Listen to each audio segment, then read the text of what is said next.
Сәлем достар, бұл Қазақ Гео арнасы. Бүгін біз география әлеміне алғашқы қадамды жасаймыз. Жалпы география дегеніміз не?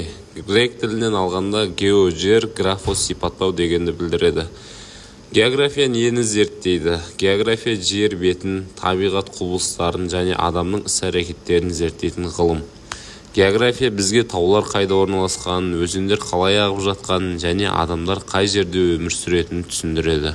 Жалпы география жер планетасын зерттейді десек те болады.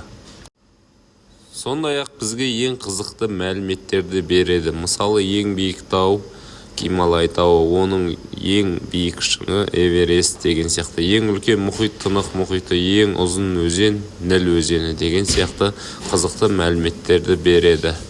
Ал енді географияның салаларына тоқталайық. Географияның үш ең үлкен маңызды салалары бар. Олар физикалық география және экономикалық география және картография деп үшке бөлінеді. Физикалық география табиғатты зерттейді, тау, өзен, ауа райы тағы басқа. Экономикалық география адамдар мен шаруашылықты зерттейді.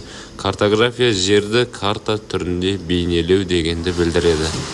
Осымен география жайлы кішігірім ақпарат бітті. Каналға тіркелуді ұмытпа. Мен қазақ тілінің жанашыры боламын. Қазақша контентті қолдауларыңызды сұраймын. Рахмет.